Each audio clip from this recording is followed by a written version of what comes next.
So one interesting question that I investigate a lot these days is where musical abilities come from.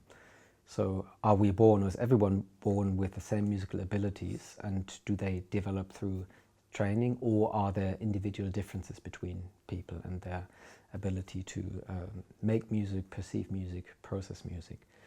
The first musical ability tests are 100 years old now. So Carl Seashore published a musical ability test, I think in 1919, so it's exactly 100 years. And since then, many more tests of musical abilities have been published in the US, but also over here in Europe.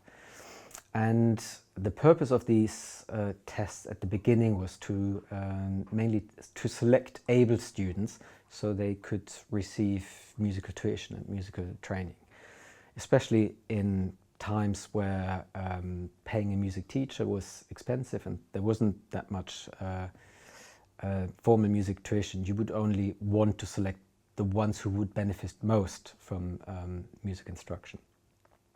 I think these days, at least in Western countries, that isn't an issue anymore, and at least in middle-class families, putting your child in touch with music and a musical instrument is very much part of the culture, and many schools offer free music lessons or free music taster lessons. So this purpose of selecting individual children is not as prevalent as it was back then. Nonetheless, we do have these musical ability tests and musical skills tests, and there are a couple of questions that arise from these. For example, is there one musical ability, and then from this general musical ability there would be sub-facets like melodic processing, rhythmic processing, harmonic processing, and are they all related to this general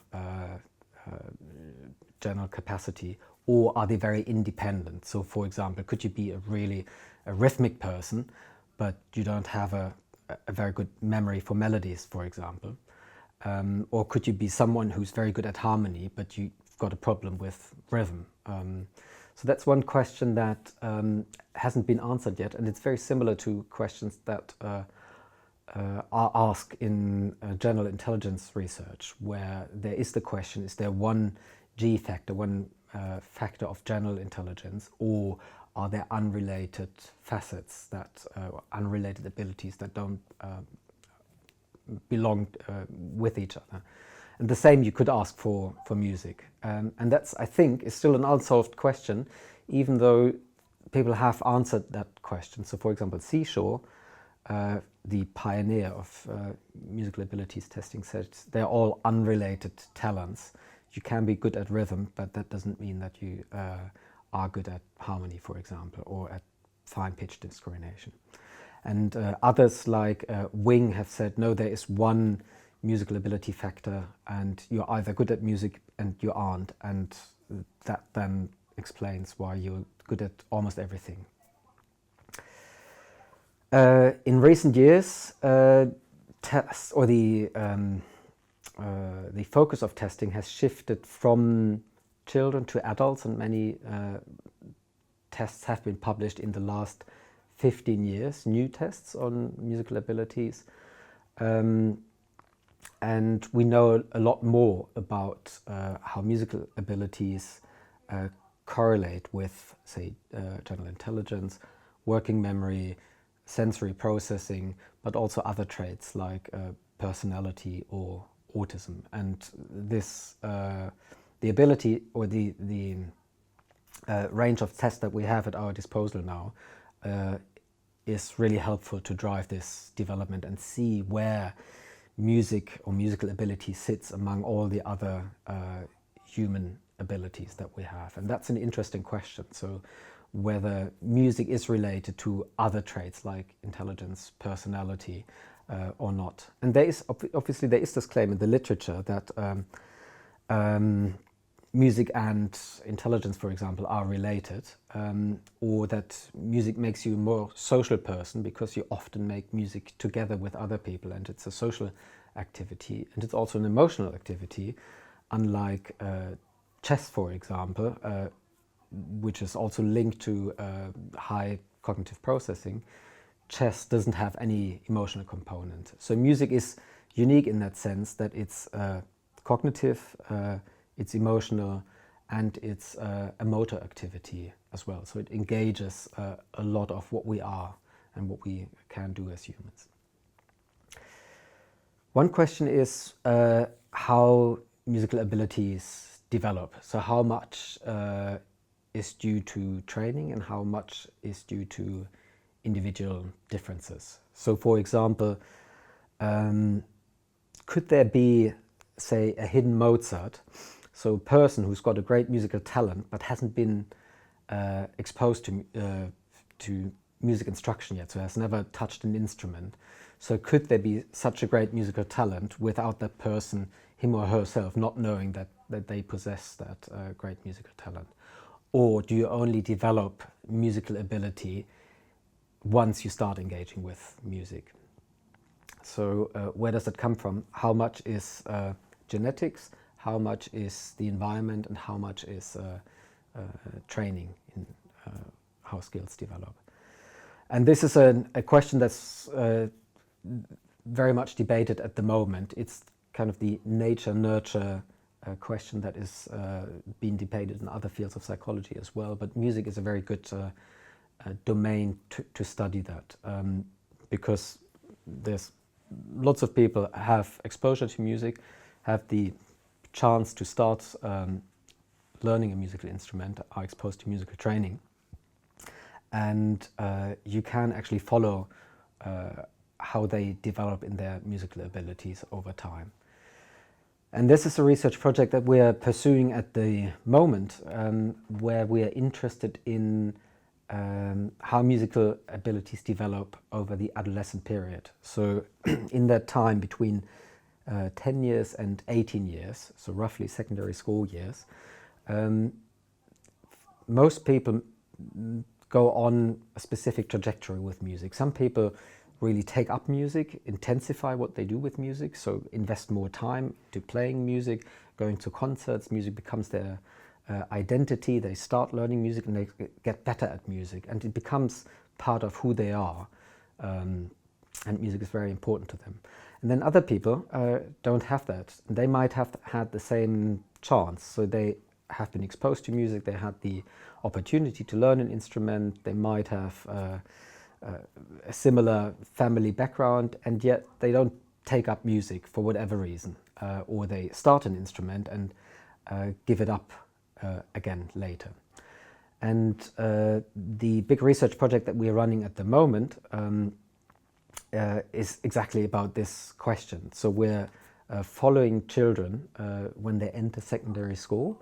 We assess them on a battery of about 20 tests. So there's some musical tests, there's a general intelligence test, there are other general cognitive ability tests, but also personality, attitudes towards learning and their own abilities.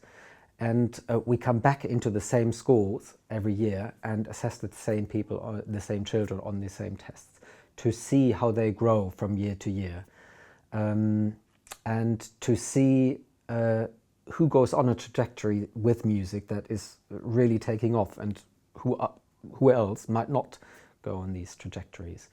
And would we be able to predict, for example, with the data that we collect when they're about 10 or 11 years old, would be able to predict that this person is someone who by the age of 15 would be really good at music if they had the opportunity? Or could we predict that this other person might have the opportunity to start with music but would give up because they have the wrong type of personality, or they haven't got the working memory capacity to learn music really efficiently? Is that something that we could do? And that's a very open question, and we're really keen to find out. The project is taking place in the UK. We've got several schools that we've been following over recent years, and recently we started this project in Germany as well, with 7 schools this year. And it would be interesting also to see whether there's any educational difference or any cultural differences between these two countries, or whether the results that we find would be the same regardless of country and schooling system. Because if that was the case, then it would tell us that the results are really robust and don't depend on individual quirks of a schooling system. And we're very keen to expand this line of research with other European countries and countries outside Europe as well. So that's a big quest at the moment. Obviously, it's a longitudinal study. It takes a long time to get the data and results in, but it would give us a good handle on understanding the causal mechanisms of who develops very musically and who doesn't. And the dimension of time gives us a handle on causality. So most studies that have been done in that area before do a cross-sectional shot at the data, which means they test all children at the same time and don't follow up. Then if you find a connection between intelligence, say, and musicality, you don't know where it comes from. Is it the smarter kids that take up music, or is it the musical kids that become smarter because of their musical training? So you don't know which is which. But if you have time, you can actually compare much more closely. So you can look at children who don't have any music instruction yet, have the same intelligence. One of them, for whatever reason, starts musical training, and then you follow their trajectory of intelligence development and see whether there's any effect of musical training in the ones who take up music, and compare that to statistically very similar children who don't take up music.